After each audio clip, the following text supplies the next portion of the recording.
მადლობისა მეგობრებო, ყველას კარგი დღე, ხალისიანი დღე და რა თქმა უნდა, ბედნიერება.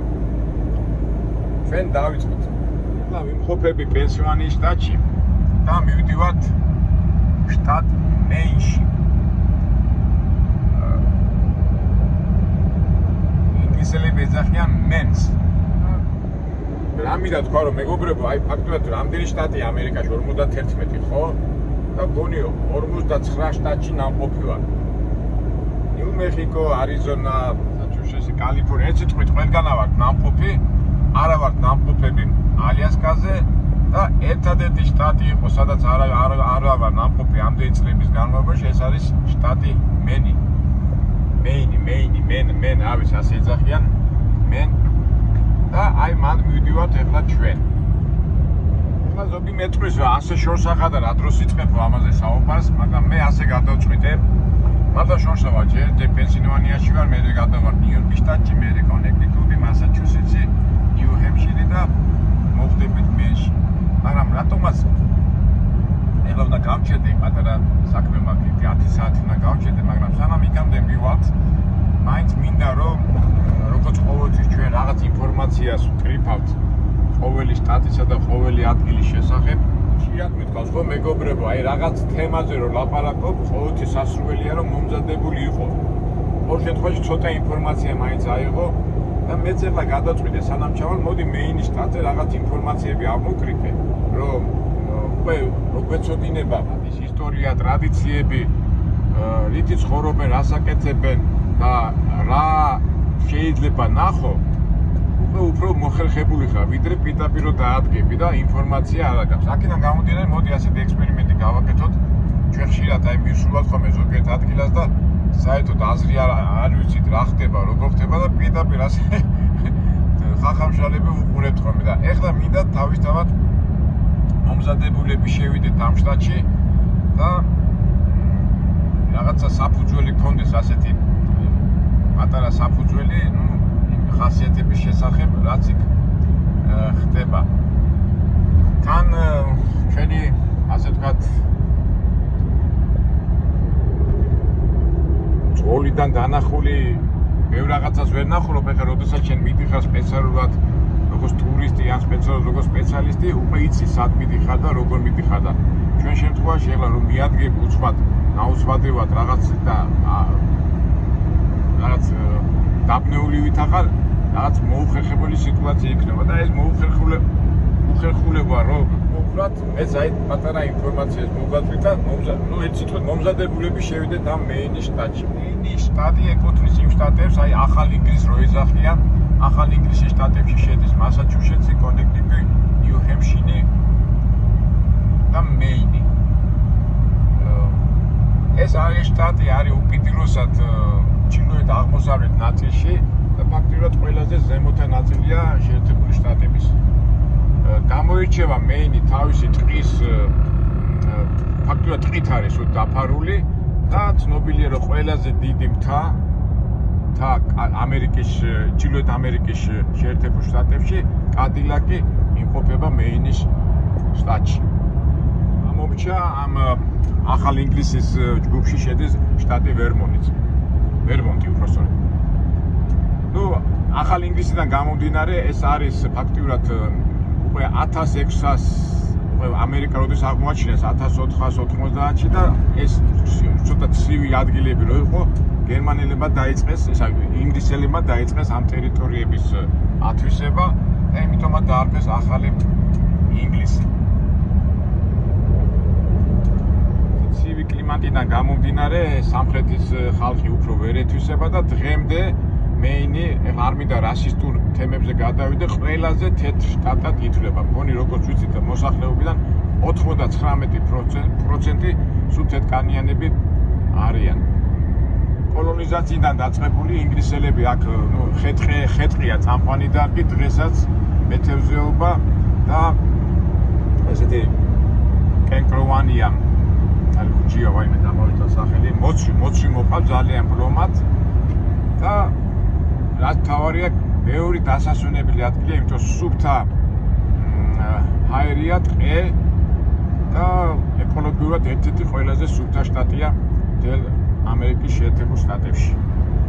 ზოგადად ცივი ჰავა, ზაფხულოისა ზამთრობით, მაგრამ თავისი ეკონომიკური მოსახლეობაც არ არის დიდი, რაღაც თავისი ხალვათად არის 1,200,000 კაცი ცხოვრობს ამ დიდ ტერიტორიაზე, ძალიან როგორ გითხრათ, ძალიან ხალვათად არის დასახლებული, მაგრამ წეღანაც რო თქვი, რომ სუფთა ეკონომიკური სიტუაცია წარმატებული მდიდარი ამერიკელები პრესტიჟულად მიაჩნიათ, რომ ეგ შეიძინოს სახლი და დაისვენონ და თავისთავად ეხლა აი ისტორიას რო გადავხედოთ, როკფელერები, მორგანები, აი ეს კლასიკოსი მდიდარი ამერიკელები ოდითგანვე სახლებს აშენებდნენ იქა და ნიუ-იორკიდან და აქედან სამხრეთ შტატებიდან გამომდინარე, რომ გასწრებოდათ, გადიოდნენ. ძალიან ბევრი საზაფხულო რეზიდენციებია მაგ მეინის შტატში. და აი ტურისტები რომ მიდიან ხოლმე, მიყავთ ხოლმე ამერიკელებს უყვართ ზოგადად, აი მდიდარი ხალხი და აი სახლები აქვს და მიდიან და მაგათ სახლებს აცვალიერებენ. ფაქტურად მთელი ზაფხული ატარებდნენ მანდ და მერე უკვე ზამთარში ქვემო ჩამოდიოდნენ თავის საქმიანობას ეწეოდნენ. როგორც ახლა ჩვენთან წნეთი, კოჯორი და ამის და მაგვარი. ზაფხულში ხო ადიოდნენ ჩვენ ისვენებდნენ და თან იქიდან მუშაობდნენ განსაკუთრებით წნეთში, ხო? სამთავრობო დაჩები რო იყო და ასე ეს ტრადიცია ეხლაც მიდის.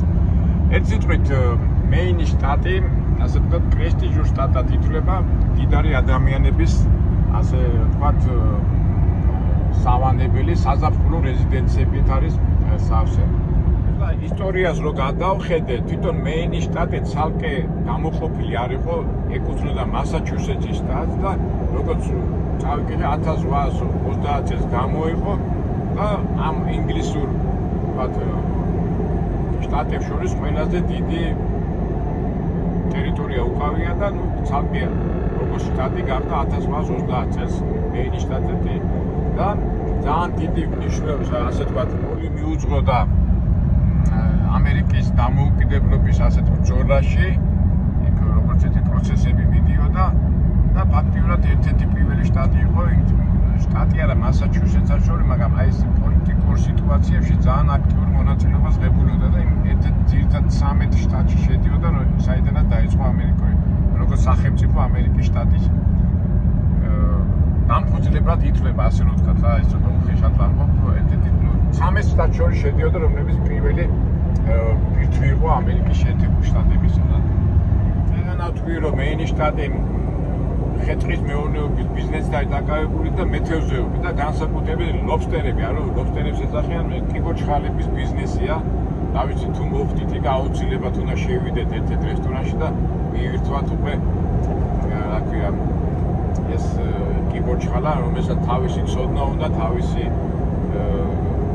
გამოცდილება უნდა, ნუ ერთ სიტყვით ნახოთ ჩვენებურად, თუ ჩაგვივარდა საშუალება, აუცილებლად მივირთმევთ ამ კიბოჩხაროს, ანუ ლობსტერს, ასეთი ძალიან ამაყობენ მაგ სამზარეულოთი, თითქმის ყველგან არისო, როგორც გადავხედე, ქუჩებშიც კი ყიდიან ჰამბურგერების სტილში ამ კიბოჩხარის ხორცს. და პოლიტიკასაც შევეხებთ, ესე იგი თითქმის ეს ვერმონტის მეთქი, ამ მეინის შტატის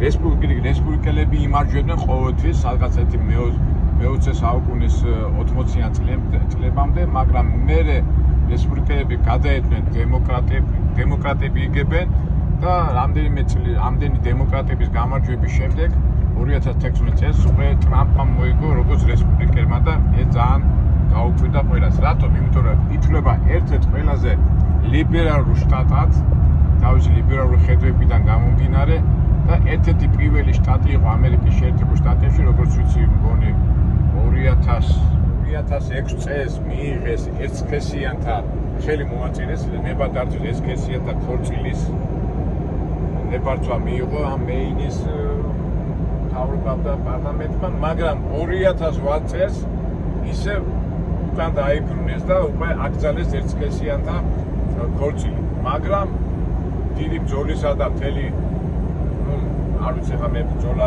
დავარქვათ რა დავარქვა 2009 წელს ისე მიიღეს კანონი, რომ ერთსქესიანებს შეუძლიათ ხელის მოწერა და მერე წამოვიდა ვერმონტი, წამოვიდა და ფაქტურად მეინი შტატი ითვლება ამერიკაში, ასე ვთქვათ, ერთსქესიანთა ხელის მოწერის პიონერ შტატად. ის რო გავიგე, მე არ მესიამოვნა, მაგრამ მე ვინმე კითხება თვითონ ასე წვითავენს ეს მოსახლეობა და მე რო გადავხედე იქ ზოგიერთ რაღაცებს, სულ მაღაზიებში და იმებში, სულ LGBT-ს დროშები და ერთ სიტყვით დაშვებულია და თავისუფალ შტატად ითვლება. თუმცა აიხლანდერ არჩევნებშიც შანშან რო რა ქვია ტრამპმა ისევ მოიგო, ესე იგი რესპუბლიკელებმა გადალახეს და აჯობეს დემოკრატებს. თუმცა ეს კანონი არ აქცევენ მაგას ყურადღებად, იმიტომ რომ არაფრად არ მიაჩნია. ნუ ეს უკვე რა თქმა უნდა ყველას თავისი პირადი აზრი აქვს, მაგრამ ამჟამად თვითონ რესპუბლიკურ იდეებზე არის ეს შტატი მიმართული. შტატი ხო ეგანაც ვთქვი, ყველაზე დიდი მთა კადილაკი მანდარის და რაღაც ასეთი ვიდეოს გადავალე თვალი და პუშკას მაგვარი მატარებელი ადის მაღლა და რა ქვია ზის ამოსვლას ესწრებიან ხოლმე ტურისტები და ძალიან მაგარია, რა ვიცი, ჩვენ არ ამგონი ახლა მათ მოვხდეთ, მაგრამ შეიძლება რაღაცა ახლოს მაინც გავუვარო. ჩვენ მივდივართ ქალაქი პორტლენდია ასეთი, მიგვაქვს ჩვენი ტვირთი და რა ვიცი, ნახოთ. კიდე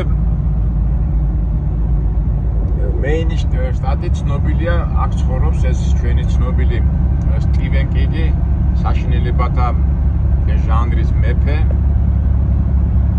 და ჟანრის მეფე კი არის, მაგრამ ძალიან მაგარი მწერალია. მე ადრესა მაქვს ნათქვამი, თუ გინდა რომ ამერიკელების ბუნება, უბრალოდ უნდა ადამიანის ხასიათის ყველაფერი გაიგო, უნდა წაიკითხო სტივენ კინგი. არ ვიცი თუ მოვხდი მაგის და თუ ცოცხლად შემხდა ხო მაგარია, მაგრამ ეჭვი მეპარება მაინც ერთად ცურლობა, მაგრამ რა ვიცი, ყველაფერი ხდება. თუ შევხვდი სტივენ კინგს რა მაგარი იქნება, მაგრამ მიყვარს და მაგარი მწერალია რა, მე რა ვიცი, მე კვირა არ გავარო რაღაც ერთ პატარა მოთხრობა არ წავიკითხო, იმიტომ რომ მინდა რომ ამათი ხასიათიდან არ ამოვარდი რა. წაიკითხე ძალიან მაგარი, მაგრამ წუს რა. კი, მართალია ხა საშინელებები და რაღაცება, იმ საშინელებების იგით ძალიან ბევრ რაღაცას ამბობს სათქმეს და უბრალოდ აი კარგად აღწერს ამერიკელების ხასიათს და ძალიან მაგარია. თვითონ შტატი საკმაოდ ძვირია, როგორც ვიცი, თავისთავად პრესტიჟულებით ითვლება, ცხოვრებას დონე მაღალ დონეთ ითვლება. ნახოთ, ერთ სიტყვით აი ესე პატარ-პატარა ინფორმაციები ავკრიფეთ მეინის შტატის შესახებ. დანარჩენი უკვე რო ჩავართ იქ, უკვე იმედია საინტერესო რაღაცაში მოვხდებით. როგორ ვამბობთ ხოლმე, თავარია მოვიდომოთ და ყველაფერი სრულდება და აი ესეთი ვიდეო შემოგთავაზებ. შევხვდებით უკვე მეინის შტატში, ქალაქ პორტლენდში. კარგად.